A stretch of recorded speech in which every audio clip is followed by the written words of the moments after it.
Welcome to the show. I am your host, Todd Dallas Lamb, and you're listening to On the Clock. On the Clock is a venture with the Strategos podcast network where we feature an array of guests to dive into all things education. We hope you enjoy. Welcome back to On the Clock with Todd Dallas Lamb. I am indeed that guy, your host on the show, and today we have the privilege of talking to Mike Duncan, Superintendent of Pike County Schools in Georgia. Mike, thank you for joining us today. I really appreciate it. How are you today? Hey, I'm doing great, Todd. Thanks for having me. Great. I noticed on your bio, we've been interviewing for 2 years now, since really the start of COVID, and we've interviewed districts as huge and diverse as Dallas ISD, Montgomery County. We've talked to Gustavo Balderas out in Washington State. And I wanted to get a Southern accent in on this show. And I really appreciate you being our first true Southern accent. Well, I'll try my best. I'm not sure you're going to get a real drippy Southern drawl out of me, but I was born and raised here in Georgia. Not only that, I noticed on your site that you have been superintendent there since 2005. You're one of the longest serving superintendents in the state of Georgia right now, which has a lot of districts, county-wide districts, as I recall. That's right. What do you attribute your longevity to? That's a great question, Todd. I just try to get up every day and try to keep the kids first, be nice to people. I know that sounds so shallow, but I think in a small community, if you show up every day and do the work and you try not to be a celebrity and you really work the work of creating awesome learning experiences for kids, the community sees that. And when I became superintendent, I realized real quickly they weren't looking for a celebrity. They were looking for a worker. They wanted somebody to show up every day, roll their sleeves up, get to work. And grew up in a blue collar family, so I think it's just been a really great fit.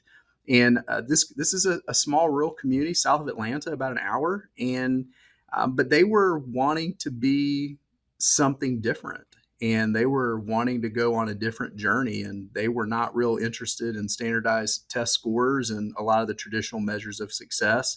And that was really what I was interested in, working through some of those systems transformations. And so I would say it's just been a great fit. And I've had great school boards. School board members, man, they get beat up so much because typically the only time you ever hear about school board members, sometimes they're doing wacky things. And but I've had many different school board members over the years, and I can say that they've all shown up wanting to put kids first. And so I'm the luckiest guy in the world. That's great. Whether we are picking presidents or college football coaches, I always say that there's always a transformation in that we want to go in some direction. We want some of the good from the previous person, and we want, we want to eliminate some of the things we perceived as the bad. What was aside from standardized testing, which you mentioned, what was some of the things that they were looking for when they brought you in 2005? Well, I think the big thing was they were just looking for someone to be more interested in instruction and to be more interested in supporting teachers and students in the classroom experience and really thinking about how that might be different. And that wasn't, Todd, that wasn't like a day one kind of charge, but it was something that grew over the first several years, is that it was a really good school system. But yet at the time it had a 63% graduation rate. And so I had to start off by kind of having the conversation about, well, we say we're a great school system, but yet we're only graduating 63% of our kids. So, I had to dig deep into that and peel back some of the layers to understand what good meant in this community. And what it was about relationships. It was about community. It was about the community being deeply supportive of the teachers and students. And so my job was to leverage those relationships and that deep involvement of the community and support for the schools to begin to break away from the silos and create systems that worked for students and teachers. What is your graduation rate now, if I might ask? I think the last time we looked at it was 96%. So you kicked that up 30% in the last, 15 years, 16 years. That's pretty amazing. Well, we went from 63 to 88% in the first 5 years. And that's really a big part of our story is I like to tell the story that after 5 years we had a 25% increase in graduation rate, 300% increase in dual enrollment, 300% increase in pass rates on advanced placement. And there was that moment that I really expected there to be a gilded chariot to come and pick me up and take me around the courthouse square and celebrate all this wonderful success we were having. And it was just really a blip on the radar screen. The community wasn't overly interested in any of that. And so we started having some really difficult conversations internally about we've been working so hard to promote these standardized metrics of success, and our community isn't really interested in that. We need to start having real conversations with our community about what in the world they want us to be doing for their children. And so that launched our Portrait of a Graduate work that lasted a couple years. And we developed a Portrait of a Graduate with our community, which has been the most powerful thing that I've ever seen in transforming school districts. I want to dive into the graduation rate a little bit. It, I am not a trained education professional as you are. However, I think a lot of what you do is really a CEO position. And one of the things that it seems to me, if I came in and I wanted to move the needle on graduation rate, aside from the other activities you were probably doing to raise expectations and get more higher achieving students, the first order of business would be to figure out a way to identify who's dropping out, why they're dropping out, and what programs you could put in place to keep them chugging along towards graduation. Walk me through a couple things that sort of went through your mind and the struggles you went to, and maybe not even, sounds like there weren't a lot of struggles. You had a lot of success in 5 years. So walk me through the nuts and bolts of that. Yeah, it was really interesting. It wasn't that students were dropping out. It's just they weren't graduating on time. And so creating things like credit recovery, robust summer school opportunities. We went from a 6-period day to a 7-period day to give students more opportunities to make up credits and also advance the curriculum and to take more dual enrollment classes. So it was a combination of those things. But I think what was really interesting is when we develop these state level accountability systems, we oftentimes don't have conversations about the perverse incentives that those accountability systems create. And so you can look at school districts pretty much all around the country, and you can look where in the past they had very low graduation rates. Now they have very high graduation rates. But when you start to ask about the curriculum and the pedagogical differences, people can't really talk a lot about those. And so there is a level of gaming to that system. And so for us, the graduation rate, we report it out, but we don't really talk about it anymore because I just don't believe that it's necessarily a metric. Of course, we want kids to graduate, Todd. Don't get me wrong. I mean, that's our goal, right? To get kids graduating.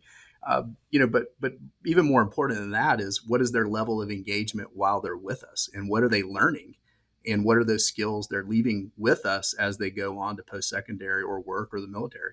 What is you mentioned the community's rural. What is put some meat on the bone of what does rural mean? Is it farming, animals, livestock, produce? Well, interesting. We're one of those. The McKinsey report, I believe it was last week, just issued a report talking about the mosaic of America, and it talked about the different counties and communities and how some of them are rural and some of them are rural prosperity. I can't remember the exact terms they were using, but it was really fascinating. We're one of these really interesting counties where we're a bedroom community to Atlanta.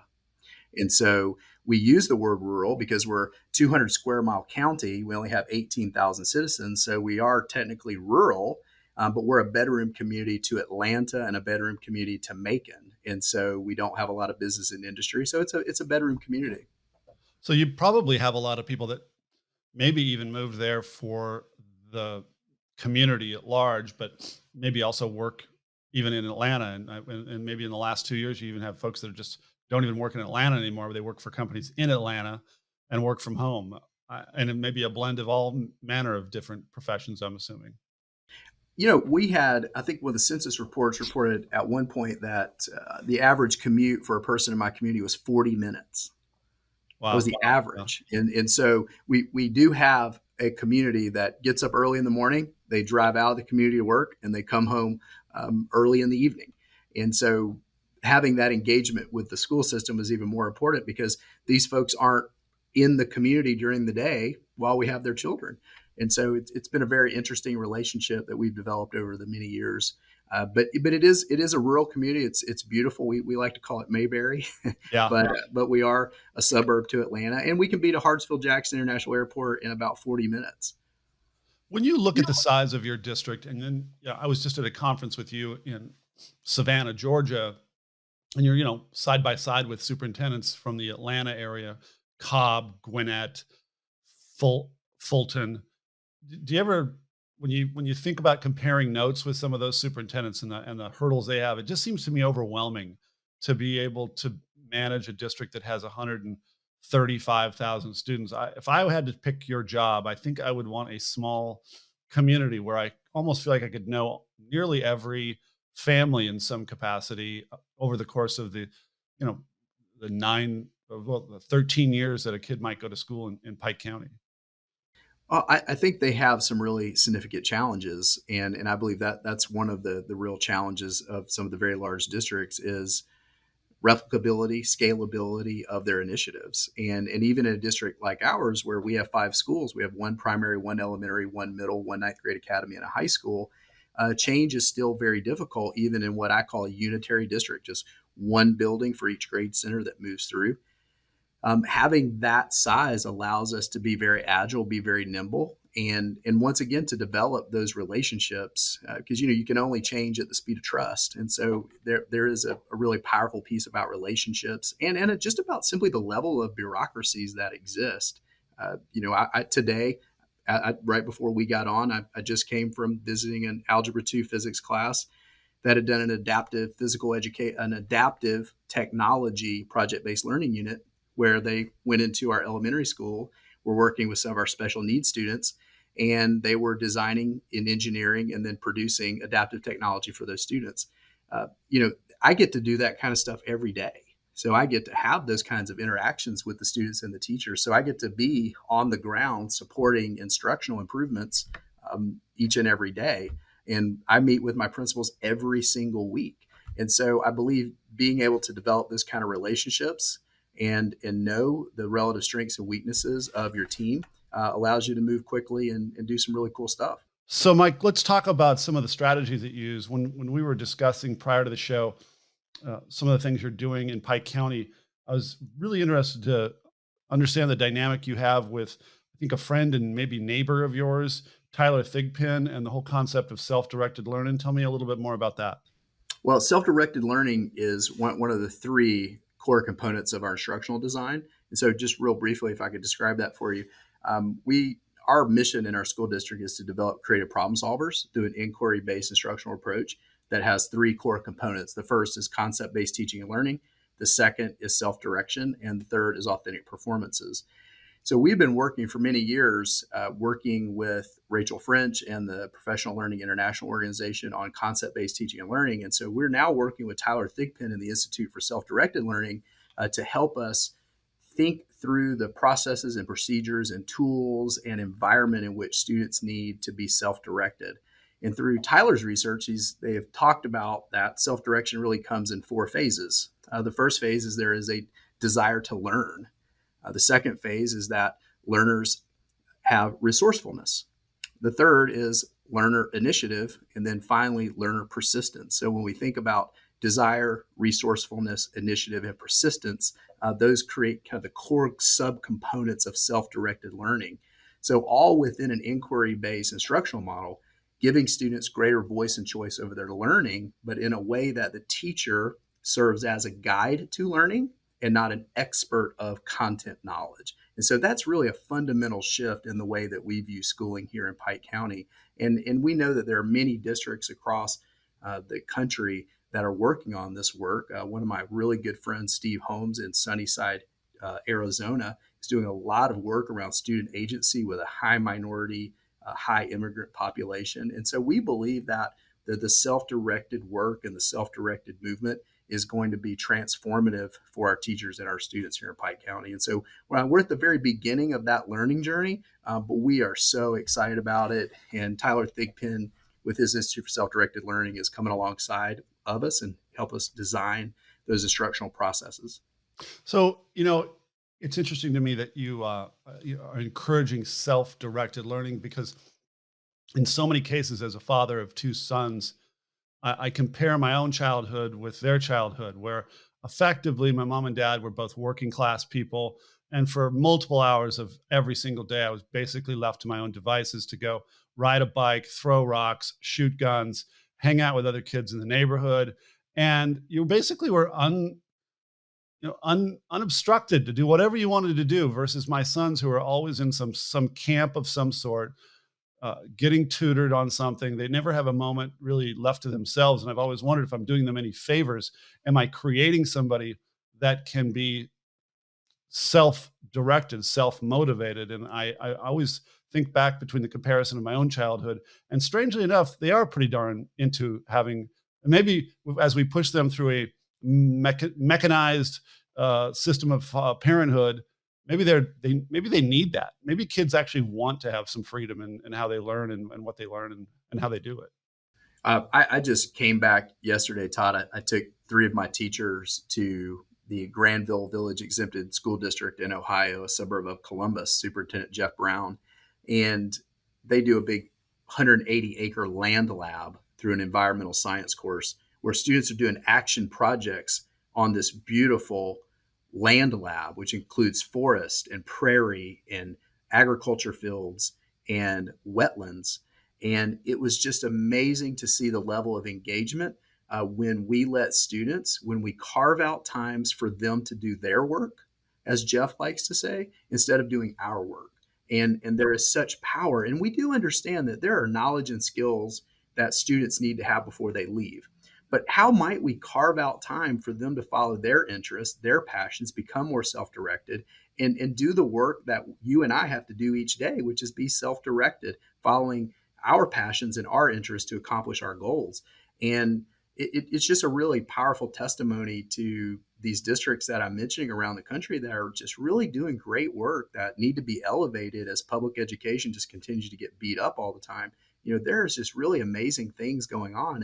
And I think we're entering that place where even corporate executives like Delta and Hyatt and Microsoft and Apple, is an article I just read, talking about what are the things that they need for the future workforce. And they keep coming back to some vocabulary that talks about self-direction. They talk about autonomy. They talk about self-starters. They talk about creative problem solvers.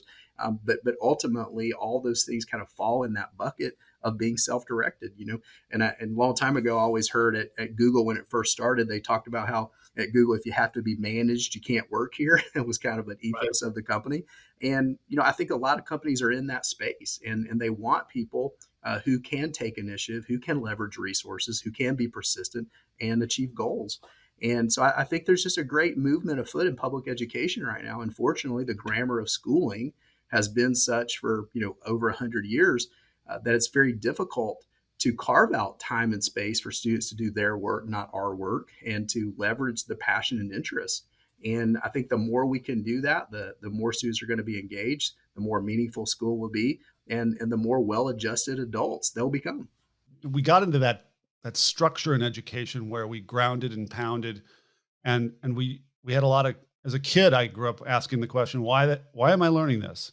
What am I going to do with this? You remember that question you're probably asking? I think one of the really cool things about American education right in the last 10 years is this focus on project-based learning, of telling a student, here's a job that sort of meets something that you might like, and here's how you might accomplish that. And it really does go to that question that you and I probably asked us a million times as I was struggling with fractions in the 5th and 6th grade, like every other American boy, I think.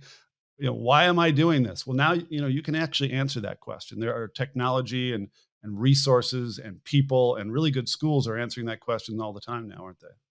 Absolutely. And we always talk about so many students, especially at the middle school, high school level, they have cell phones, but yet the teacher still stands in front of the class as the content expert. They're holding in their hand all the knowledge of the world, but yet, we put these adults in a position to be a content expert, which what we really want them to be is designers of meaningful learning experiences. And that's one of the things that we've pivoted to, Todd, is reimagine what it means to be a teacher in Pike County Public Schools. And it's not the sage on the stage. It's not the content expert. We want teachers to be designers of concept-based teaching and learning.